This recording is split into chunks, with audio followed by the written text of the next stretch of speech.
was the last of my parents' generation, so if I could see her and talk to her, it made me think that they were still around, maybe just out of town or something. So it's really true the end of an era. And I mark that. And I was trying to think, I've known her since I was 16 or 17. And I was trying to think, how can I honor and celebrate her life? And what struck me the most about her is she was such a dichotomy, such a contrast of characteristics. If you met her for the first time, she was this sweet, quiet, soft-spoken, humble, very religious person. My brother-in-law Keith would call her the church lady. And that was a good label for her. She had all the crucifixes around her house, the rosary beads. She'd get communion brought to her, when she couldn't make it to church.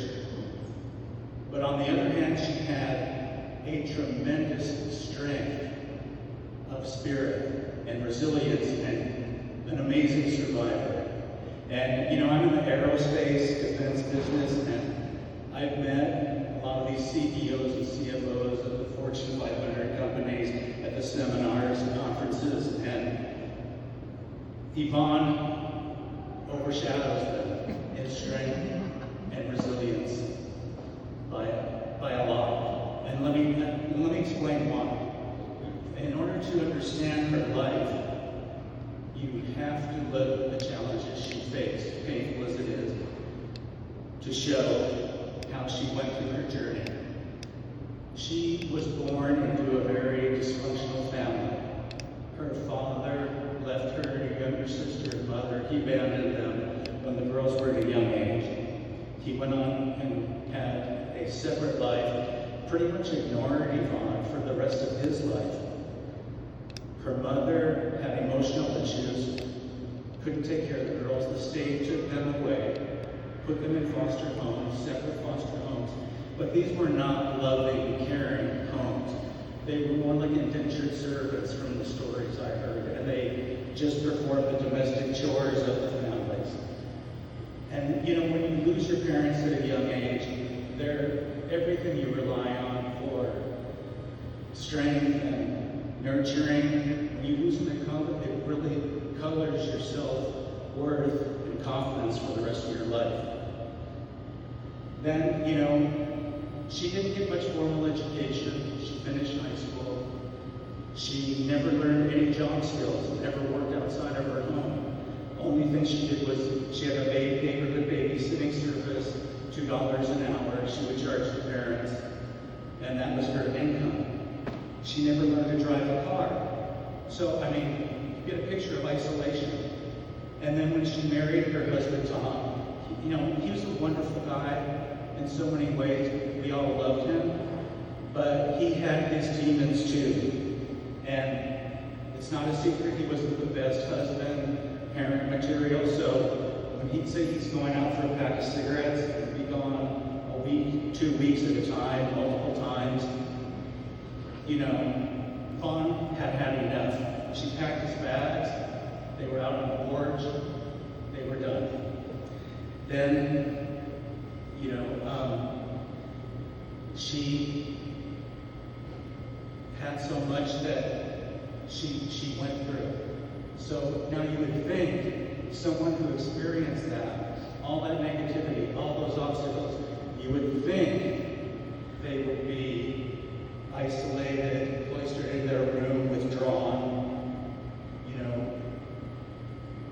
hard to function, giving up, hopeless.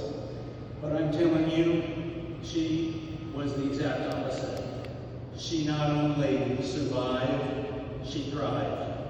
She was a member of her church, her community, beloved member. She was a member of her women's club. They had dinners. She hosted parties, her family dinners. She was so happy to see everyone, a lot of you here. And she just embraced life. And like Jennifer said in her beautiful obituary, she noticed all the nuances of beauty of life and the world around her. Everything was important to her. She appreciated it. But she was so charitable too. Very very charitable and giving. I'd go to her house, and she would be counseling a family or friend. They'd be pouring their problems out. She'd be listening, counseling, offering advice. To her own husband, Tom, they had a rebirth of their friendship. They had the best relationship they'd ever had after their separation. And she was at his bedside, offering prayer and solace when he passed. For my own mother, who had lung cancer, Yvonne was the first to jump up and say, I can help if someone can give me a ride to her house. That's the kind of giving person she was. And she was just so special. But a lot of you here helped her along the way. She got a lot of help from you all. Mary, her youngest, would go over 5-6 times a day, get the channel on her TV, and she monitored her shows, adjusting the blinds, making sure the oven's turned off, take her shopping. Kathy, when Yvonne could no longer live on her own, Kathy took her in the tremendous task of caring for her. And it was no easy task getting her to move from Westchester. She'd been there 65 years. So that alone was an ordeal. But knowing, taking care of someone was a 24/7 commitment. Kathy was determined not to put her mother in a nursing home. So she did a lot for her. Diana always made sure she had the best medical care and advice. And Diane, with her nursing background, led the group here of her 24/7 bedside vigil when she was in hospice of her last week.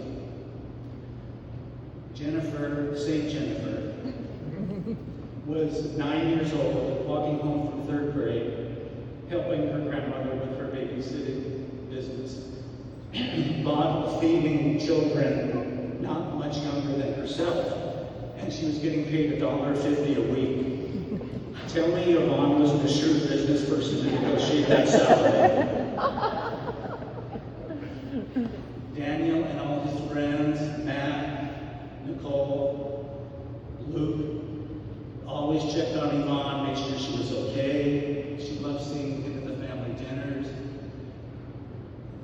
Skyla and Walker, her first grandchildren, she was so proud of you guys. My kids, Eric, Christine, and Caprice, John and Eve weren't here.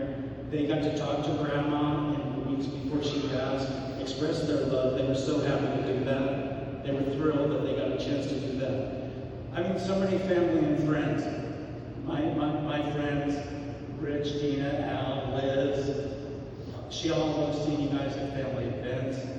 The Ramseys are here, a babysitting family she took care of. Their son Keith.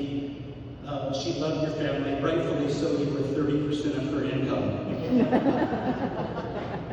I mean, Eliane is here, her friend from her women's club. I hate to give a woman's age away, but at 100 years old, she wanted to be here for her friend's service. I mean, it was just a love fest of everyone that cared about her and took care of her. She was just such a bright light for all of us. But she was, oh my gosh, she was funny. She was mischievous and funny. She came to my home for a weekend. She got out of the pool, went into the bathroom. I guess she didn't see me, but she ran buck naked to her room. And I said, I was more embarrassed than her. I said, Yvonne, I didn't mean to see that. She goes, dear, it's nothing the Lord hasn't already seen. I just hope I didn't permanently damage your eyesight. And then for her 90th, they took her to a restaurant. She was drinking Cadillac margaritas, and she got stone drunk. I was hammered myself, but my son Eric, we helped her to the car. I had to carry her like a baby into her house. As I'm carrying her, she grins and looks up at me, and she goes, where are you taking me, dear? And I go, Yvonne, I'm taking you to your bedroom. She goes, whoopee, I should get drunk like this more often. Now, the church only gave me 3 minutes for this speech, so I said I needed more. I know the Lord is anxious to get her up there, but I said no. I got tribute and give me a few more minutes. In closing, I just want to say, when I get into a dark place myself, and everyone does, where they doubt themselves, they question themselves, the path forward is not clear. And they do so much worrying about what their fate is going to be. I don't think of the CEOs and CFOs I met for strength and inspiration. I think of our church lady, Yvonne. She gives me the strength to get through whatever I'm going through.